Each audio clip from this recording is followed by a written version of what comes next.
Halo semuanya, selamat datang lagi di bedah materi kita. Kali ini kita bakal ngebongkar sesuatu yang jujur aja sering banget kita lewatin. Yaitu fakta bahwa pendidikan yang paling mengubah hidup itu justru seringnya kejadian jauh di luar gerbang sekolah. Kita bakal bedah bareng-bareng sebuah cetak biru tentang gimana sih sebenarnya masyarakat kita ini belajar, beradaptasi, dan terus berkembang seiring waktu. Oke, let's dive into this. Agenda kita hari ini bakal ngebahas 5 hal utama. Kita mulai dari konsep pendidikan luar kelas, lalu manajemen pendidikan luar sekolah, peran pendidikan non-formal, fondasi pentingnya PAUD, dan terakhir, gimana semua ini bersinergi di masyarakat. Sip, kita masuk ke bagian pertama, pendidikan luar kelas atau belajar di luar ruang kelas. Kalau dengar kata pendidikan, otak kita pasti langsung ngebayangin deretan meja dan papan tulis di kelas formal kan? Padahal, pembelajaran di luar sekolah ini ibarat senjata utama buat pemberdayaan masyarakat. Sumber kita mendefinisikan pendidikan luar sekolah ini secara spesifik sebagai kegiatan di luar sekolah formal yang diatur biar tujuan pendidikan tercapai. Garis bawahi kata diatur ya. Jadi ini bukan sekedar belajar dadakan dari pengalaman hidup sehari-hari. Ini tuh proses yang sengaja didesain, sangat terstruktur, dan benar-benar diarahkan buat nyampe target pesertanya. Nah, sekarang kita masuk ke bagian kedua, manajemen pendidikan luar sekolah. Ini dia nih mesin pendidikannya. Gini, coba bayangin sistem pendidikan luar sekolah ini kayak sebuah kendaraan yang siap nganterin masyarakat ke kehidupan yang lebih baik. Tapi kendaraan sebagus apapun kan gak bakal jalan tanpa mesin yang kuat ya kan?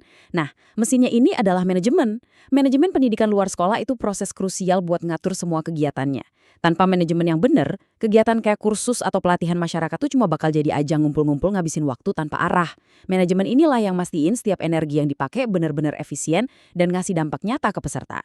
Dan proses ini ngilustrasiin dengan sangat cerdas gimana mesin tadi bekerja dalam 5 langkah yang pasti. Kita mulai dari perencanaan buat nentuin arahnya kemana, terus pengorganisasian buat nyusun tim dan sumber daya.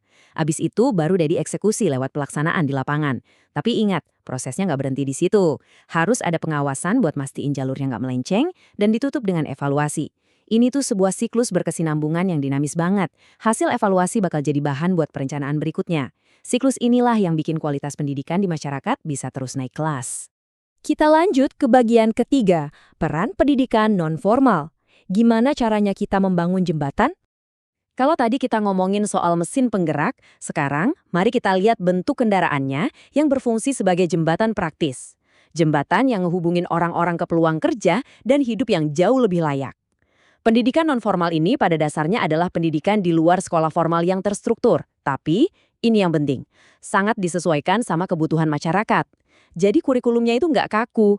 Kalau misalnya suatu daerah lagi butuh banget tenaga ahli untuk industri lokal, ya pendidikan non-formal di sana bakal langsung dibentuk buat ngejawab kebutuhan pasar itu. Coba lihat deh, tujuan-tujuannya. Ini benar-benar berorientasi pada hasil nyata di dunia kerja.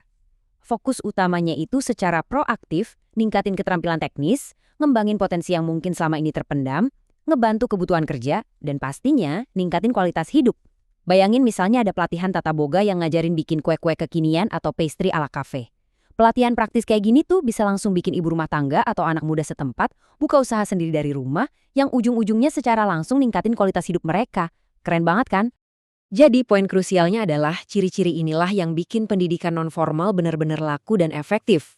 Fleksibel, super praktis, waktu belajarnya nggak terikat, dan selalu menyesuaikan sama kebutuhan pesertanya. Bayangin aja ada orang dewasa yang sibuk kerja part-time atau ibu-ibu yang repot ngurus anak. Jadwal mereka kan nggak bisa ditebak. Nah, pendidikan non-formal ini yang adaptasi sama realitas mereka, bukan pesertanya yang dipaksa adaptasi. Bener-bener pendekatan yang luar biasa ramah buat orang yang jadwalnya padat, tapi tekad belajarnya masih tinggi. Sekarang, kita bergeser ke bagian keempat, fondasi pentingnya PAUD, memasuki usia emas.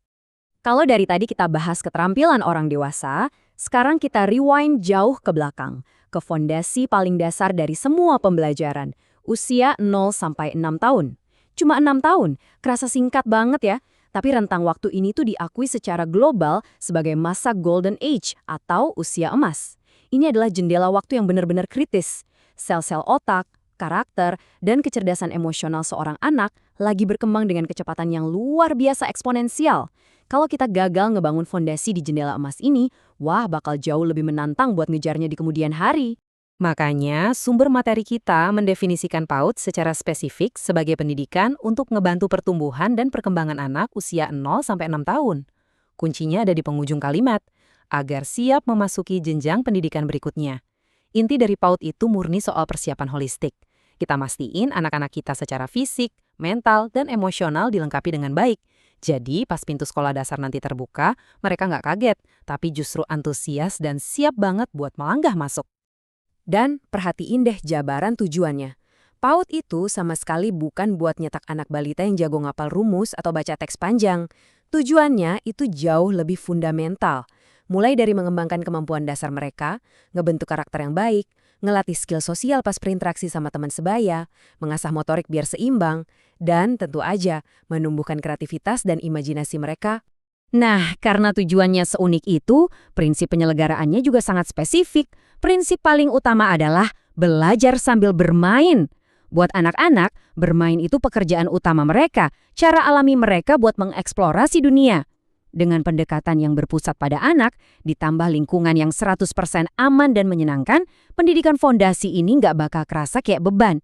Anak-anak mungkin mikirnya mereka cuma lagi asyik main, padahal otak mereka lagi nyerap fondasi kehidupan yang luar biasa penting. Oke, let's move to bagian kelima, sinergi pembelajaran masyarakat. Waktunya kita menyatukan semuanya. Yuk kita rangkai semua kepingan teka-teki tadi ke dalam dunia nyata. Kalau kita petakan, bentuk-bentuknya rapi banget dan saling melengkapi. Di kategori umum pendidikan luar sekolah, kita punya sanggar belajar atau pendidikan keaksaraan yang pastinya vital banget buat ngeberantas buta huruf. Terus di bawah payung non-formal yang menargetkan kebutuhan kerja, ada kursus komputer, menjahit, tata boga, dan macem-macem pelatihan kerja buat orang dewasa. Turun ke fondasi paling dasar, di PAUD ada institusi kayak taman kanak-kanak, kelompok bermain, dan taman penitipan anak. Ekosistem ini tuh benar-benar melayani masyarakat secara utuh, dari usia 0 tahun sampai ke usia produktif. Dari semua yang udah kita bedah dari dokumen tadi, kita ditarik ke satu kesimpulan emas. Berbagai program luar biasa yang baru aja kita bahas, entah itu pelatihan komputer buat pemuda atau kelompok bermain buat anak-anak, cuma bisa sukses ngasih dampak nyata melalui satu syarat mutlak. Ya, manajemen yang baik. Manajemenlah kunci utama yang ngebikin seluruh proses pendidikan ini berjalan efektif. Tanpa itu, tujuan utama kita buat mencerdaskan dan menyejahterakan kehidupan masyarakat nggak akan benar-benar tercapai, cuma bakal jadi teori manis di atas kertas. Yang akhirnya ngebawa kita ke satu pertanyaan tajam buat direnungin bareng-bareng. Sudahkah lingkungan tempat tinggal kita sendiri memaksimalkan potensi pendidikan di luar sekolah? Coba deh perhatiin sekeliling. Udahkah bakat dan potensi masyarakat di sekitar kamu difasilitasi lewat kursus, pelatihan, atau layanan PAUD yang berkualitas? Ingat ya, pendidikan sejati dan pembelajaran yang benar-benar ngubah nasib itu nggak pernah berhenti waktu bel pulang sekolah bunyi. Teruslah belajar, dukung terus inisiatif pendidikan masyarakat, dan sampai jumpa di bedah materi kita yang selanjutnya.